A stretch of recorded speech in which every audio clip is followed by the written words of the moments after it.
You prayed Fajr this morning. You gave Sadaqah last week. You've been fasting, making dua, and reading the Quran. You think your deeds are safe. But what if I told you, right now, silently, without any warning, those deeds are being erased? Not because you committed obvious sins, because of 7 habits most Muslims never even think about. Here's what nobody tells you. Sins don't just add weight to the bad side of your scale. Some sins delete the good side entirely. The Prophet Muhammad warned us about these in authentic Hadith, Sahih Bukhari, Sahih Muslim, the Quran itself. These are the 7 silent sins secretly destroying your good deeds. And number 6, almost nobody talks about it. Let's go. Sin 1, Riya, doing good to be seen. You donate money. Someone sees you. They say, "Mashallah, so generous." And your heart, just for a second, feels good about that praise. That one moment could erase your entire deed. This is Riya, performing worship for anyone other than Allah. And scholars call it shirk, kafi, hidden shirk, the most dangerous category. Allah says in Surah Al-Maun, "Woe to those who pray but perform their deeds only to be seen by people." And on Judgment Day, Allah will say to those people, "Go to those for whom you performed your deeds in the dunya. See if you find any reward with them. You won't, because it was never accepted." The terrifying part? You won't feel it happening. Riya enters the heart quietly, like a black ant crawling on a black stone in the middle of the night. Check your intention every single time. Sin 2, manwa adha, reminding someone of your favor. You helped your brother. You paid for his rent. You supported him when nobody else did. Then one day, in a casual conversation, you say, "Remember when I helped you?" That deed is gone. Allah says in Surah Al-Baqarah, "Do not invalidate your charity with reminders of it and hurtful words." Allah gives an example, like a smooth rock. Rain falls on it, and when the rain stops, the rock is completely clean. Nothing stays. Nothing sticks. That is exactly what man does to your sadaqah. This happens in families constantly, in friendships, on WhatsApp. People remind others of their favors thinking it's okay. It's not. It cancels the reward completely. Give, then forget what you gave. Sin 3, kibr, even a mustard seed of arrogance. The Prophet said, "No one with even a mustard seed of arrogance in his heart will enter Jannah." Sahih Muslim, a mustard seed, that small. And here's what makes kibr so dangerous. It hides inside your worship. You start praying regularly. You feel good. Then slowly you start looking at the Muslim who doesn't pray 5 times. You think, at least I'm better than him. That feeling, that comparison, that is kibr. Remember Iblis. He was the most worshipping creation of Allah. Thousands of years of ibadah, and one single moment of arrogance destroyed everything, forever. The more you worship, the more carefully you must guard your heart from this. Sin 4, ghibah, backbiting. This one will shock you. When you backbite someone, your good deeds are physically transferred to them on Judgment Day. Not metaphor, not symbolic, a real transaction. You lose your salah, your fasting, your charity. It goes directly into their account. And if your good deeds run out, their sins come to you. Allah says in Surah Al-Hujurat, "Would any of you like to eat the flesh of his dead brother?" And most people think, it's not backbiting if it's true. The Prophet was asked, "What if what I'm saying is actually true about that person?"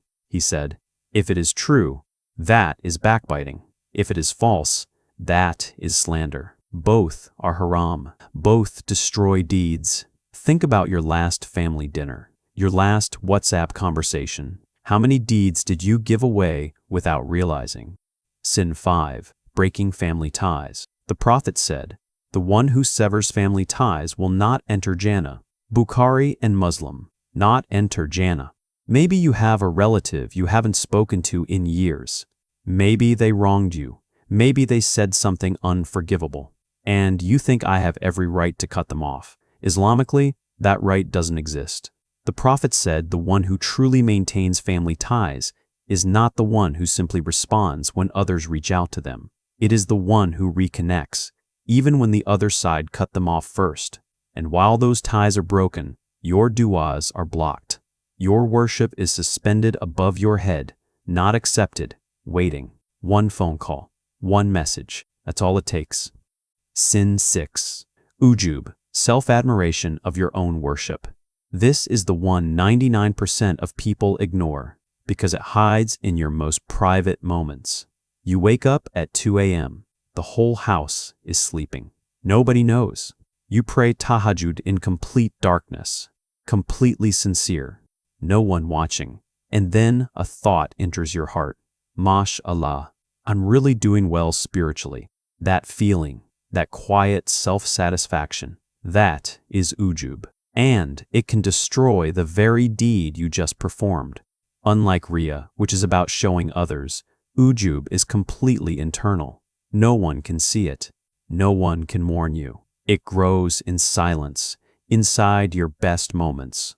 The Prophet said, "If you did not sin, I would fear for you something worse than sin." Ujub. Read that again. The Prophet feared ujub more than he feared you committing sins. Because a sin can be followed by Tawbah, but ujub feels like righteousness. So you never repent from it. Scholars say ujub can erase a deed faster than the deed was built. Before you finish any act of worship, ask yourself, am I admiring myself right now? If yes, make istighfar immediately. Sin 7. Persistence. In sin without Tawbah, a single sin repeated without repentance plants a black dot on your heart. This is from Ibn Majah. The Prophet described it clearly. One dot, then another, until the heart becomes completely sealed. The Quran calls this state ran, a locked heart, a heart that can no longer feel the weight of sin, no longer feels khushu in salah, no longer cries in dua. The sin itself was not the problem.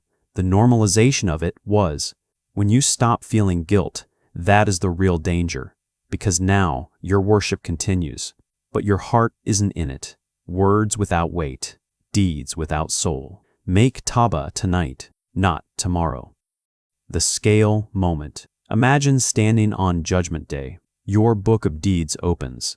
You look at the pages that should be full of prayers, charity, fasting, good deeds, and they are blank, not because you didn't do them, because these 7 sins quietly erase them, page by page, year by year, without you ever noticing.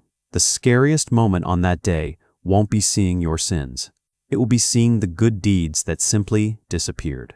But here's Allah's mercy. You're still breathing.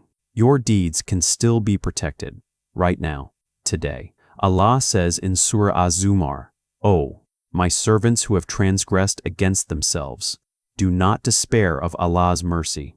Truly, Allah forgives all sins, including these 7. Start with sincere Tawbah, then check your niyyah before every act of worship, and guard your heart after every good deed, because the quality of your deeds doesn't just depend on what you do, it depends on what's in your heart when you do it.